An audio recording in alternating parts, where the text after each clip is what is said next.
EPS 95 pension pensioners की तरफ से सरकार पर आ रही ये बड़ी बात, सरकार का चुनावी अहंकार।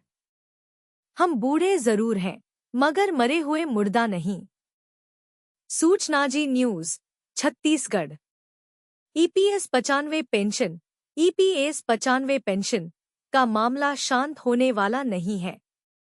कर्मचारी भविष्य निधि संगठन एम्प्लॉयज प्रोविडेंट फंड ऑर्गेनाइजेशन के खिलाफ आवाज उठाई जा रही है। ईपीएफओ पर भड़ास निकालने वालों का जत्था बढ़ता जा रहा है। आचार संहिता लगने के बाद सरकार से मिलने वाली सारी संभावनाओं के द्वार बंद हो चुके हैं। ऐसे में ईपीएफओ की कार्य संस्कृति और सहयोग न मिलने का आरोप लगाया जा रहा है। पेंशनर्स आके सांघा ने पोस्ट किया, लिखा, ईपीएफओ के माध्यम से मजदूरों का खुलेआम शोषण हम सभी जानते हैं। पंजीकरण के बाद या पंजीकृत नहीं हो जाता है तो पंजीकरण के बाद वे बिना और चिकित्सा सुविधा के माप प्राप्त करते हैं। सभी यूनियन और संगठन भारत में इसे होते हुए देख रहे हैं। उन्हें श्रमिकों को सक्रिय रूप से शिक्षित और सुरक्षा करनी चाहिए या उनकी दुकानों को बंद करना चाहिए। एनएसी की ओर से कोई फतवा जारी होना चाहिए। अनिल कुमार नमदेव ने अपनी भड़ास निकालते हुए लिखा, विवेक काम नहीं कर रहा है कि ईपीएस 95 पेंशनर्स अपना कीमती वोट लोकसभा चुनाव में सदुपयोग कैसे करें। दिमाग कहता है हाँ और दिल कहता है ना। सभी ऊहापोह की स्थिति में हैं। आपकी राय क्या है? क्या एनएसी की ओर से कोई फतवा जारी होना चाहिए? जो पेंशनर्स का काम करेगा वही देश पर राज करेगा। सोशल मीडिया पर सक्रिय रहने वाले पेंशनर्स इंद्रनाथ ठाकुर ने लिखा, जो पेंशनर्स का काम करेगा वही देश पर राज करेगा। जो उनका हक मारेगा उसका हाल चुनाव बताएगा। सरकार का चुनावी अहंकार। हम बूढ़े जरूर हैं मगर मरे हुए मुर्दा नहीं। सरकार भलीभांति जानती है कि एनएसी पूरे भारत के हर राज्य के हर जिले में एपॉलिटिकल बुजुर्गों का संगठन है। हम किसी दल के पीछे घूमने वाले लोगों की जमात नहीं है। हम करुणा और शांति, प्रेम और भाईचारे के साथ जीना पसंद करते हैं। हद की भी कोई हद होती होगी। 2013 में बीजेपी ने हमारे संगठन से वादा किया था कि जब वह सत्ता में आएगी तो ईपीएस 95 के पेंशनर्स के साथ न्याय करेगी। 8 सालों के अनवरत शांतिपूर्ण इस आंदोलन को असीम धैर्य और विनीत भाव से हमने सरकार के समक्ष रखने की कोशिश की है। फिर भी ढाक के 3 पात ही दिखाई दे रहा है। ईपीएस 95 पेंशन भोगी पानी पी पी कर कोस रहे सरकार को कोई शायर बना, कोई व्यंग्यकार। पेंशनर्स ने लिखा, मैं उन लोगों से अनुरोध करता हूं जिन्हें राजनीति करनी है वे मैदान में जाएं, इस समूह में नहीं।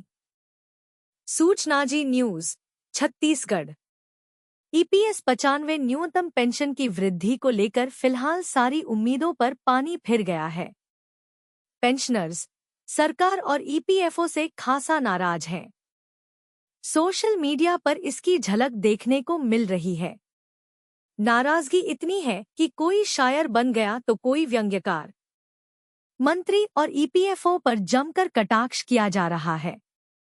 कोई चुनाव बहिष्कार तो कोई खिलाफ में वोट करने का दम भर रहा है। अब की बार पूरा साफ करने का नारा तक दिया जा रहा है।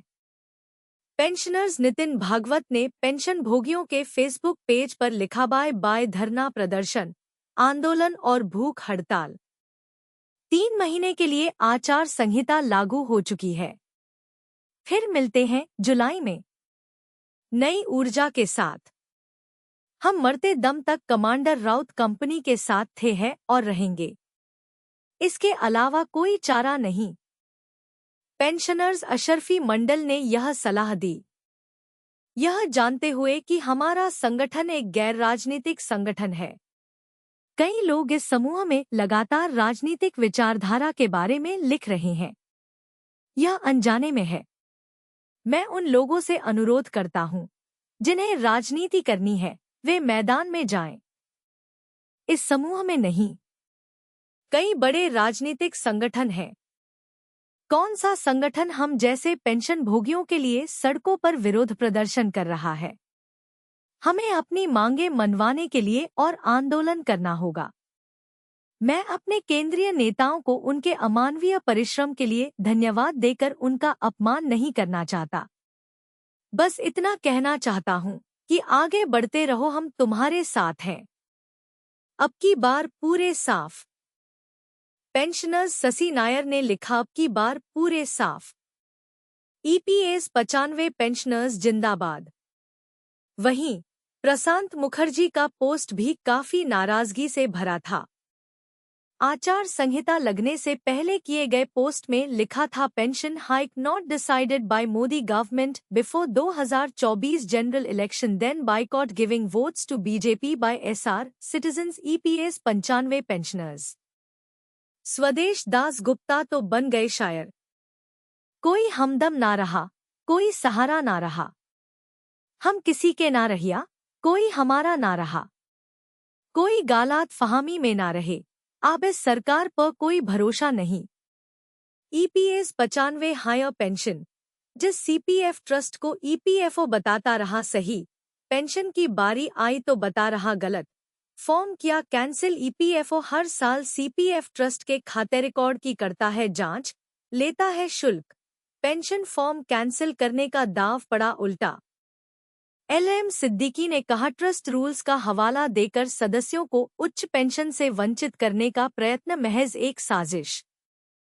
सूचनाजी न्यूज छत्तीसगढ़। कर्मचारी भविष्य निधि संगठन एम्प्लॉयज प्रोविडेंट फंड ऑर्गेनाइजेशन बुरी तरह से फंसता दिख रहा है। ईपीएस 95 हायर पेंशन को लेकर ईपीएफओ का घेर लिया गया है। पेंशनर्स ने तर्क के साथ ऐसी बात बोल दी है कि कानूनी नजर से ईपीएफओ का बचना नामुमकिन दिख रहा है।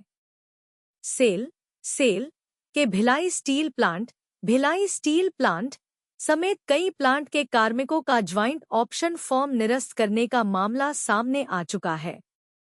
डिमांड लेटर को वापस लेने और जमा चेक को वापस करने से हड़कंप मचा हुआ है। पूरी जिम्मेदारी और आरोप सेल के सीपीएफ ट्रस्ट पर लगते रहे। अब ईपीएफओ ही फंसता दिख रहा है। ईपीएस 95 पेंशनर्स राष्ट्रीय संघर्ष समिति छत्तीसगढ़ के अध्यक्ष एलएम सिद्दीकी ने सूचनाजी.com को बताया कि एक गैरकानूनी परिपत्र 31 मई 2017 के द्वारा एग्जेम्प्टेड एस्टैब्लिशमेंट्स में कार्यरत अथवा रिटायर्ड एम्प्लॉइज को इस लाभ से वंचित कर दिया गया था। कर्मचारी भविष्य निधि संगठन के जांच अधिकारी पर सवाल। एग्जेम्प्टेड अनएग्जेम्प्टेड एस्टैब्लिशमेंट्स पर ईपीएफओ घेरते हुए एलएम सिद्दीकी ने गंभीर आरोप लगाए हैं। उनका कहना है कि एग्जेम्प्टेड एस्टैब्लिशमेंट्स के सभी खातों और रिकॉर्ड्स की जांच समय समय पर कर्मचारी भविष्य निधि संगठन के जांच अधिकारी द्वारा किया जाता है और इसका प्रशासनिक शुल्क भी वास्तविक वेतन के आधार पर एम्प्लॉयर से कर्मचारी भविष्य निधि संगठन द्वारा वसूला जाता है। आपत्ति क्यों नहीं की? अगर नियोक्ता द्वारा सीमित वेतन से अधिक वेतन हो जाने पर भी पेंशन फंड में वर्षों से लगातार अंशदान किया गया तो उस समय उन्होंने आपत्ति क्यों नहीं की? जाहिर है कि इसे कभी भी भविष्य निधि संगठन द्वारा आपत्ति योग्य समझा ही नहीं गया और बाद में सुप्रीम कोर्ट का निर्णय भी 4 नवंबर 2022 को आ गया। वास्तविक वेतन पर पीएफ फंड के लिए अंशदान किया गया।